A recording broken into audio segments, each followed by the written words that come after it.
सर्द रातों में दिल्ली की वीरानी गलियों में जहां सबका सोने का और आराम करने का दिल करता था, वहीं मुकेश नामी एक आदमी जिसकी नाइट शिफ्ट होती थी और वो कॉल सेंटर पर काम करता था। वो काम करते करते इतना थक जाता था कि वो अपने आप को कोसने लगता था। एक दिन रात का वक्त था। जब वो ऑफिस पहुंचता है तो वो देखता है कि काम तो इतना नहीं है। वो ये देखकर बहुत खुश हो जाता है। वो कहता है ये तो एक ही घंटे में ख़त्म हो जाएगा काम। अब मैं आराम से घर जा सकता हूँ और अपनी नींद पूरी कर सकता हूँ। ये कहकर वो फटाफट अपना काम मुकम्मल कर लेता है। मगर ये उसकी सबसे बड़ी भूल होती है, उसकी सबसे बड़ी गलती होती है। क्योंकि जब वो काम ख़त्म करता है तो ठीक 2 बजे का वक्त होता है। 2 बजे का वक्त देखते ही वो कहता है अभी तो आधी रात बाकी है, मैं घर जाकर आराम से सुकून से अपनी नींद पूरी कर सकता हूँ। यार ये भी कोई ज़िंदगी है। आज तो मैं बड़ा खुश हूँ। आज तो मेरी खुशी का कोई जवाब ही नहीं। इससे पहले फिर से मालिक आ जाए और वो मुझे कोई काम दे दे, मैं भाग लेता हूँ। मेरे पास और कोई चारा तो नहीं है, वरना मुझे काम करना पड़ेगा। ये कहकर वो ऑफिस से जैसे ही बाहर निकलता है, उसको किसी भी तरह का कोई ऑटो रिक्शा या कैब नहीं मिलती। वो बहुत ज़्यादा गुस्सा होता है और वो अपने कंपनी को कोसता है और कहता है अगर ये मेरी थोड़ी सैलरी बढ़ा देते तो मैं एक बाइक ही खरीद लेता, मैं बाइक पे अपने घर ही चला जाता। मुझे लगता है कि मुझे पूरी रात यहीं ठहरना पड़ेगा। अगर मैं ऑफिस में गया तो फिर मुझे काम करना पड़ेगा, लेकिन ऑफिस में जाने के अलावा और कोई रास्ता भी तो नहीं है। अरे यार कैब भी तो कोई नहीं मिल रही। उसको उस रात में कैब भी कोई नहीं मिलती। ये कहकर वो बहुत ज़्यादा परेशान और थकावट से भरपूर चल पड़ता है और वो खुद ही अपने आप से बातें कर रहा होता है। वो बहुत ज़्यादा अपने आप को बुरा भला कह रहा होता है कि हम जैसे गरीबों की तो कोई ज़िंदगी ही नहीं है ना, हम जैसे गरीब तो किसी भी काम की नहीं। तभी उसे एक आवाज़ आती है कि आपको कहाँ जाना है। उसे ऐसा लगता है कि उसके कान बज रहे हैं, मगर वो उसको इग्नोर करता है। तभी उसके सामने एक ऑटो रिक्शा होता है। उस ऑटो रिक्शा का जो मालिक होता है उसने अपना पूरा मुंह ढांपा होता है। उसने ज़्यादा गौर नहीं किया होता और वो सोचता है जैसे मैं रोज़ी की वजह से आधी रात में कमाने निकलता हूँ घर से, ऐसे ही ये बेचारा ओवर टाइम कर रहा होगा और ये अपनी रोज़ी बना रहा होगा। वो इससे पूछता है कि आपको कहाँ जाना है।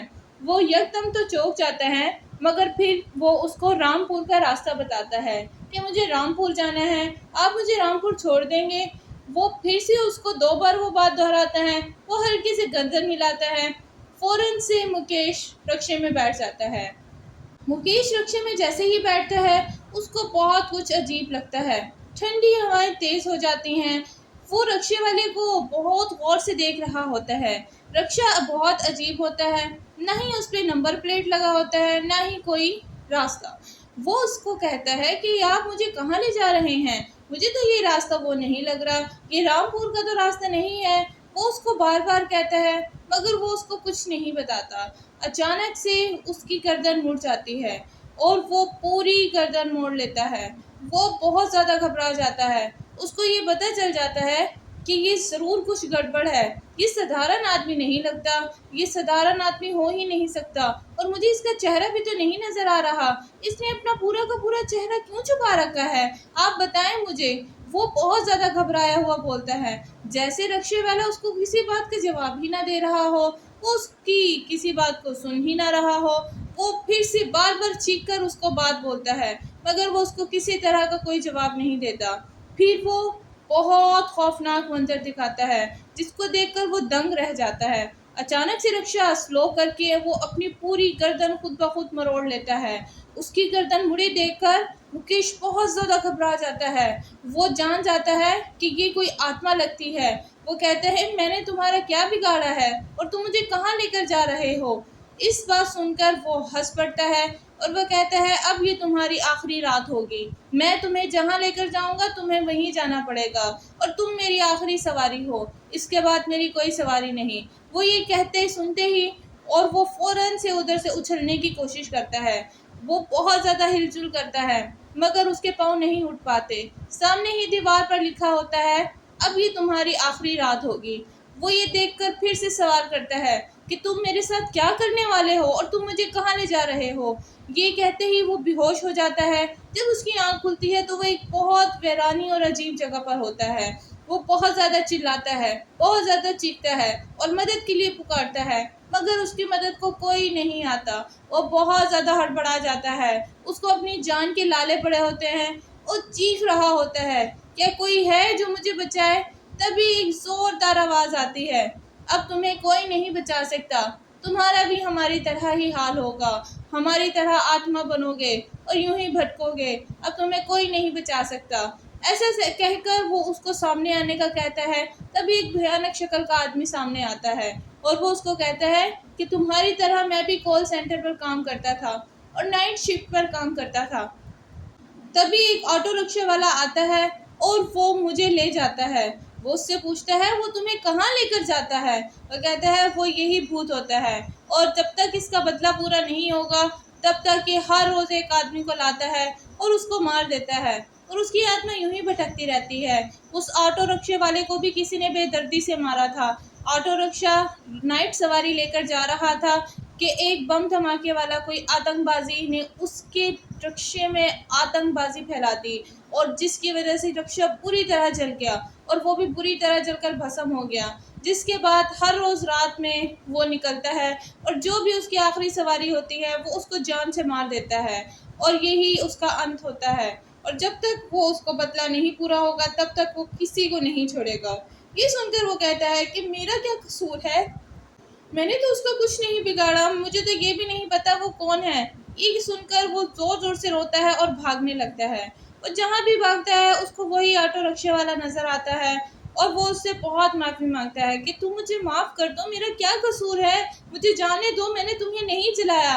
ये सुनकर ऑटो रिक्शा वाला हंसने लगता है और वो कहता है तुम्हारे ही जैसा वो आतंकबाजी था जिसने नाइट सवारी ली थी और मेरे बच्चे बीवी बच्चे सब बेवा हो गए थे और मेरे बच्चों को खुदकुशी करनी पड़ी। मैं अब किसी को भी नहीं छोड़ूंगा, मेरी बीवी ने भी खुदकुशी कर ली, मेरे बच्चों ने भी खुदकुशी कर ली, मैं अब सबको मार दूंगा।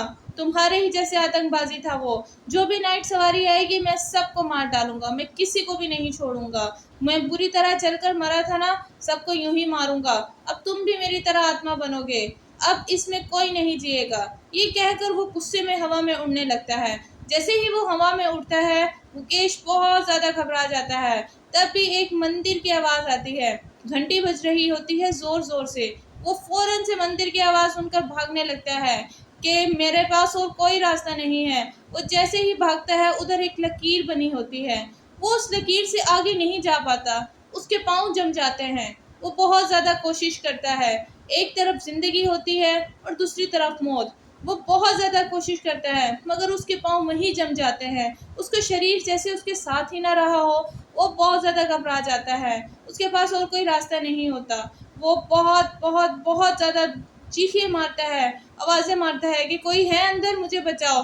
तभी पीछे से ऑटो रिक्शा वाला आ जाता है और वो कहता है तुम इस लकीर से आगे नहीं जा सकते, जो मर्जी हो जाए, अब तुम मेरे साथ हो और मैं तुम्हें अपने साथ ले जा कर रहूँगा, तुम्हारी आत्मा भी मेरी तरह भटकेगी। ये कहकर वो उस आदमी को कहता है अब तुम आगे जाने की कोशिश भी करोगे तब भी नहीं कोशिश कर सकते। तभी वो उसको जान से मार देता है और मुकेश अपनी जान नहीं बचा सकता। अगले दिन न्यूज़ रिपोर्टर पूरे दिन खबरों में उसके चर्चे होने लगते हैं कि कॉल सेंटर का आदमी मर गया। गांव में हर आए दिन मौतें आम हो जाती हैं। किसी को नहीं पता चल रहा होता कि ये मौत किस वजह से हो रही है, क्योंकि उनके शरीर पर ना कोई निशान होता है, ना ही किसी तरह का कोई खरोश के निशान होते हैं कि किसी ने मर्डर किया हो। गांव वाले सब जान चुके होते हैं कि कोई एक बदरूह भटकती है जो कि रात के 2 बजे ऑटो रिक्शे में आती है और उसके साथ जो भी जाता है कोई नहीं बच पाता। ये कहकर गांव वाले सब ये फैसला कर लेते हैं कि आज के बाद कोई भी रात में नहीं निकलेगा और सब बच जाते हैं। Dream Stories TV Adventure. Please like, share, comment, subscribe. Thank you.